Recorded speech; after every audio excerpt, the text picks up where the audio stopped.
Hey everyone, you're listening to the Active Turnkey Podcast, a podcast designed for hands-off, passive real estate rental investors.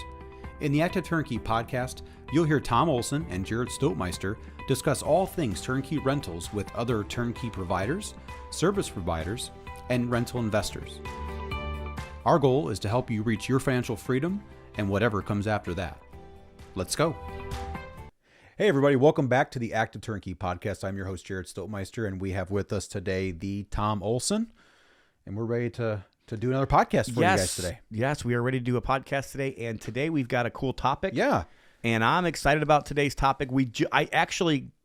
This topic came to me just this week.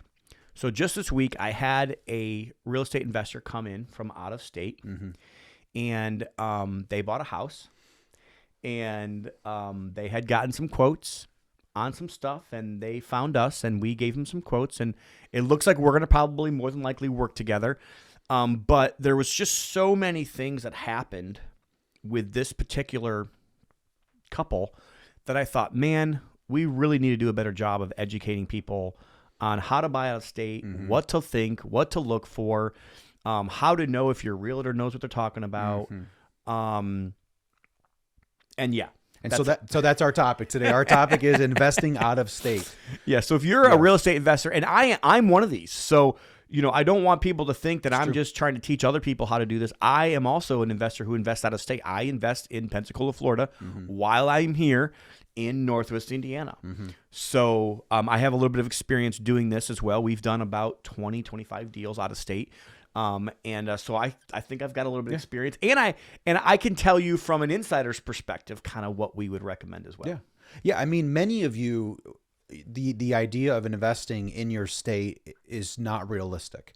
Maybe a few years ago, I know we have several investors like in the Idaho area where, they were getting deals 5-10 years ago were similar to ours, frankly, our price points, but it's exploded. And just the idea of you doing a rental property in Idaho it's just not possible. California, we have a lot of investors in California, and so just investing there, it just doesn't make sense. And so you're looking for a place that you can invest that makes sense. And so that's who we're talking to today. Yeah. So this particular couple was from Nevada, and I believe they had bought a house off the MLS. Right. So I'm going to kind of just tell the story, and I'm just going to, and that's how we're going to go with it today. So I don't have the big list of things to do or things not to do, but I'm going to try to just kind of go through the story and say, hey, these are things that I would have done differently. Right. So the first one was and I don't think there's anything wrong with what they did, just so you guys know. Like, if this is you out there and you're like, hey, I want to invest and I think I can find realtors, and maybe you've gone to another mastermind, and I know that there's gurus out there in California that teach people to do this a certain way. It's funny, we used to work for them. There's all these gurus in California. We used to do a bunch of rehabs for them, and they were teaching their people to basically do what we had taught them to do and what we were doing for them. It was actually literally active turnkey, but flipping, right? So they would buy, and sometimes they'd buy houses from us. So they would buy houses from us, and then we would rehab it for them, and then we would sell it, the houses for them. But anyways, this particular couple bought the house in the MLS, and they found a realtor and this is the first thing, guys. This was the first thing that I would be like, okay, let's stop. Let's just slow down here. If you're going to buy from out of state, you need to make sure that whoever you're buying from, I don't know, Jared. Let me ask you first, please. And then I'm going to kind of go through some other things too. So what do you think if they're going to talk to, honestly, there's 3 really types of people that I would say you can buy from if you're out of state. Actually 4. Okay. So the 4th one I wouldn't even recommend at all, but we run into it a lot, and it breaks my heart every time anybody buys from this particular 4th one. So the first one is from a realtor. Actually, there's another one. I'm sorry. So so first of all, this is how you can buy. I mean, we're going to tell you. You can buy from us. Sure. And obviously, we're here to help if that's one of the options that you want to choose. But we're just one of the options, right? So the first one is a realtor. The second one's a wholesaler, right? The third one, there is a lot of online auctions. So you can actually buy on auction.com, on Hubzu, and we've seen buyers buy that way, right? And then the fourth one would be from a turnkey provider. So that would be who we are. So we provide active turnkey and turnkey deals. If you don't know what that is, go back and listen to our previous podcasts. We don't have time to explain it today. So we sell turnkey rentals, and we try to help build rental portfolios and then manage those rental portfolios for our investors. And then the fifth one. So the fifth one is the one I would say, man, please don't buy a rental in Vegas. Just don't do it, okay? Like, it's kind of like wetting the bed, right? It feels good for a second, but don't do it, okay? So don't do that. Whatever you do, for the middle of the podcast, don't go to Vegas and buy a rental. I don't care what their performance says. I don't care how hyped up the guy on the stage is. What if I do this? Don't. I've never seen it work out good. I'll tell you, Jared, the numbers are so bad. I have seen people buy houses in Gary, Indiana for $120,000 that needed $120,000 worth of work and were only worth $120,000 after they were all fixed up, okay? That's how bad of a deal you're going to get if you buy in Vegas. So I don't know. I wish there was a big stop sign we could have here, Amelia, maybe. Amelia's our producer here. So if we could just put stop, do not buy real estate in Vegas. Don't do it. Okay. So, and honestly, I say Vegas, but there are other stages as well. Well, sure. I mean, I know people in the 2006 to 2012 era that were buying houses in all the crappiest places in the whole entire country. They were promised they were rehab. They were promised, and it was all just a bunch of lies. And it's just sad when I see those people that buy that stuff. Yeah. And honestly, there's another way you can buy it, and that's at tax sales. Yeah, that's a whole nother thing, and we won't get into that today, but that can get ugly too. Let's really focus though on those first three. So I'm going to really focus on the MLS, wholesalers, and maybe buying on online auctions. I really, it's hard for me to tell you it's a good idea to buy out of state on an online auction unless you have boots on the ground. Yeah. Okay. So before, I would recommend, this is what I would recommend, highly recommend, before you start buying out of state, go to that area and make some connections. Yep. Like, I'm just gonna be honest with you. Like, unless you're gonna buy from a turnkey provider that you know, like, and trust, you've already dealt with, and your friends have dealt with, and they were a recommendation. I mean, I do feel like that is an option for most people. Now, again, I don't believe that there's very many great turnkey providers around the country. I believe we are. I think we are. We try to be. We strive to be. I know we're not perfect, but we do try to be honest, and we try to help our investors. And I know we've made investors millions of dollars. Last year, we paid out over $5 million to investors by their rentals, by loans they've done to us, or by our fund investors. So I do know that we are helping our investment community. And I know that our investors keep recommending their friends, which also tells me a lot. So if you're going to use a realtor or a wholesaler, so that actually, let's start with those two, because I think those two are probably the ones that most people would buy from. So realtors or wholesalers. First of all, get a third party. Okay, if you're going to buy from one of those two people, get a third party. And the third party person should either be a property manager or should be a realtor or a local investor that you think is going to have your best interest at heart and is going to be honest with you about really what's going on here. Yeah. Okay, so this particular couple bought this house, and they paid about $75,000 for it. And after going to the house myself and looking at it, and I don't think they're going to, in this particular case, I don't think they're going to be in it that bad. They're probably going to be into it. If they were buying this active turnkey, they'd be into it about 95% of ARV. Okay. So it's probably worse than we try to give our investors 80, 82%, 85% maybe. So, but it's probably going to be 95, maybe even 100. They may be into this at value.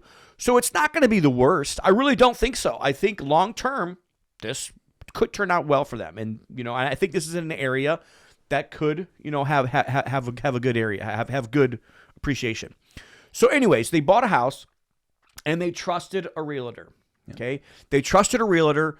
They trusted the realtor that was giving them the house, that was selling them the house, that first of all is very new, doesn't have a lot of experience, which is, again, red flag, red Yes. flag, red flag, red Yes. flag. Like, how long have you that's a question you should be asking your realtor. That's a question you should be asking your wholesaler. How long have you been doing this? Yeah, Okay. that's good. How many houses do you own in this area? Like, those are the questions that you should be asking your realtors. Those are the questions you should be asking your wholesalers, especially wholesalers. How many houses do you own? Because the number one answer you're going to get from most wholesalers is 0. When you say own, you're talking like rentals? How many rentals do you own in this area? Great question. Most wholesalers, I know it's going to be a big shock to everybody, but most wholesalers own 0. Yeah. 0. They have none. Yeah. Okay, they don't have any rentals. That's good. So most wholesalers is not a good person to get your information from. Yep. Unless they're going to service you on the back end, unless they're going to actually do a rehab for you, unless they're going to manage for you, and they're going to be able to have to stand by that property for you for years to come, don't trust their numbers, right? And they better have a track record if they're making that promise. You got it. So, Absolutely. Okay, so first of all, these were some mistakes that were made here, right? This house is in Miller, okay? Already know where Some you're headed. people would call it Miller Beach. Yep. Okay. There it is. Now, it's in a very unique subdivision. It's only 3. It's a subdivision that's only 3 blocks. It's like 3 little streets. And to make matters worse, it's right on the county line between Gary and Portage, between Lake County and Porter County. And it is within a half a mile of what I would consider Miller Beach. And Miller Beach, if you listen to the last podcast, you know that we believe that's an A area. So Miller Beach is right. Just so you guys know, Gary, Indiana has 13 miles of sandy beaches. Okay. There's not a very many places in the country, unless it's on a coast that's an ocean, that can say they have that much sandy beach. Okay. It just doesn't exist very much. So that's what Miller Beach is. Miller Beach is sandy beaches. Yeah. And it's a little cold, not going to lie. Lake Michigan's definitely a cold lake. It's not like the ocean in the Caribbean, but it can be cold. But anyway, so all those things, you would think those things are working for it, but it's really working against it when you're buying. Yep. So this realtor made the mistake of pulling comps in Miller Beach and in Portage, believe it or not. That are completely different subdivisions, completely really different area, and honestly different worlds. Like, I know they're within half a mile of each other, but if you know your market, you could probably show you areas that are completely different worlds, and then they're a half a mile apart, right? So that's what happened here. That was the big, mistake here that was given. So that's the first thing. You cannot pull comps, comparables in sometimes a different subdivision. Sometimes you can. I'm not gonna lie. I can't say you can't. You can. This is always a rule. But when houses are built and the average house is like a 3-1 on a slab versus like a Miller Beach house, which is more beach houses, and they're more like 2,000, 4,000 square foot houses, and there's $1 million houses, on the beach, you just can't. They're different worlds, right? Yep. So they were expecting this house to be worth $380,000. They thought they got an amazing deal. They thought they paid $75,000 for it. And this guy's actually a general contractor. And so you would think he would know, how much things should cost. And so he looked at pictures and thought to himself, okay, I can see paying $60,000 to $80,000 for a rehab. Did they come? Yep. So they came here and we got to meet them. No, I mean, did they come and see the house? No, they didn't see the house before they bought. Yeah. No, they did not.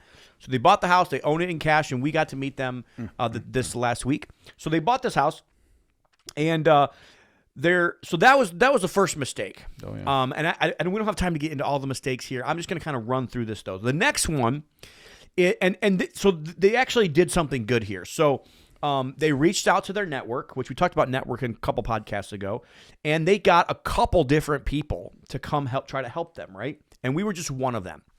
So they had gotten 3 other contractors other than ours, and the first contractor that came out gave them a price of $180,000 to rehab this house. And this is a 3-1 slab? It is a 3-2 with a basement. With a basement. Okay. So it is a lot bigger. It could be a 4-2.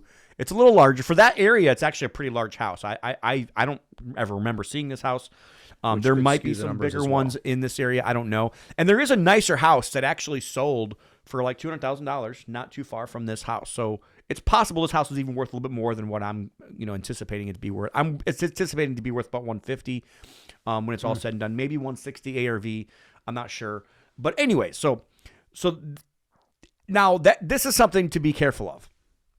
Don't just get one bid. Right?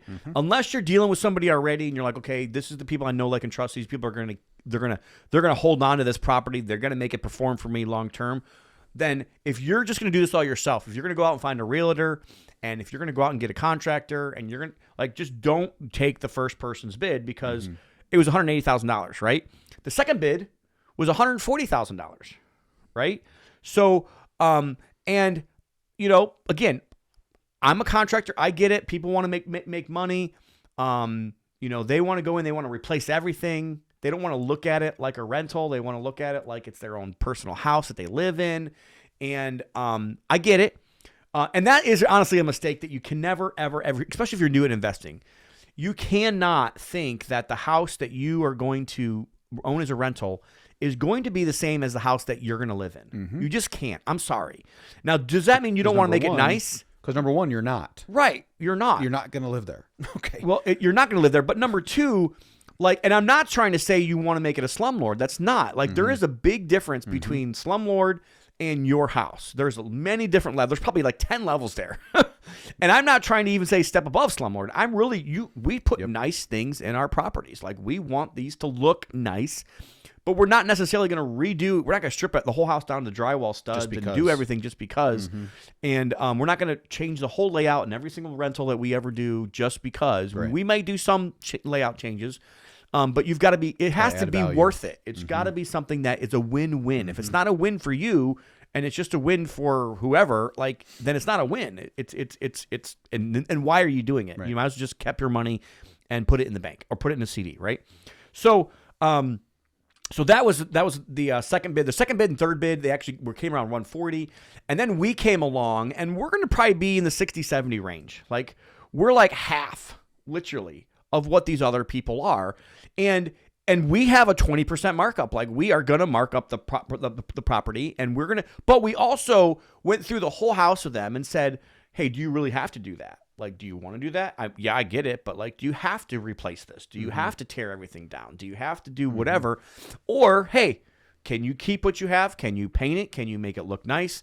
The siding was in great shape. Everybody else had to replace it. It's vinyl. It's not vinyl. It's aluminum siding. They can paint it. It doesn't have to be replaced. There's things that you can do that will make a house look nice. It'll stand out. You'll add the value. You'll get high rent. All these things will work out. But they don't have to be a new house. Yeah. If you're going to do that, you might as well just build a new house, and you might as well be investing in new home construction. And then you might as well go to a different area where you're going to get much higher rent as well. So, so just understanding all those things, those are some things, just some things from this last area thing that I would think about. If I'm an out-of-state investor, number one, I'd go to the area myself before I bought. Yeah. I would actually try to get connections with an attorney, with a good realtor, and make sure the realtor is an investor. There it is. Okay. And then wholesalers, I think you can get contacts with, property management companies you can get contacts with. All these people are going to help you on your journey. And it's funny because this is why we created what we created, because we have all of that under one roof. And we are also investors in Gary. We are not just service providers. We are also investors in Gary. This is what we would do if we were to sell this house. You got it. These are just some quick things that I wanted to start out this year saying, hey, if you're not a state investor, please, draw up the red flags to wholesalers, draw up the red flags to realtors. Make sure that if it's a realtor, they're an experienced realtor. Make sure if it's a realtor, they own rentals themselves. Yeah. Make sure if it's a wholesaler, they own rentals themselves. And if it's a turnkey provider, hey, you want to make sure that person is going to be willing to hold on to this property, and they're going to be willing to manage for you. There's some areas in Pensacola that my property manager won't even manage in because he thinks it's too dangerous. And he's like, I won't invest in. I won't manage over there. So every time I buy a house in Pensacola, I'm asking him, hey, will you manage here? Great question.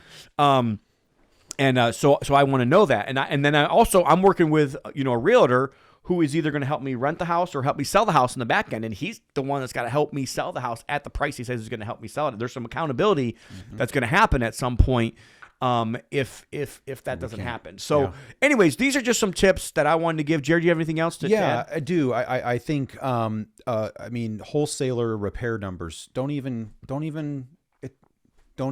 take their number, please. I mean, we've seen this over and over again.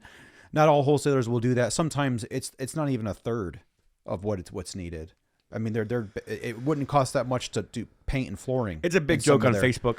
Yeah, I'm just right now where a house that literally has to be torn down. There's no way to even save it. 20,000 and like wholesalers like $5,000 repairs. Right. It's just lipstick, you know. Yeah, like, you need to know that, and I would second what he said about agents. I think there's a lot of good agents. They know not in this case. In this case, the person did not know what they were saying, but many agents, they understand the market value. They understand what things will sell for.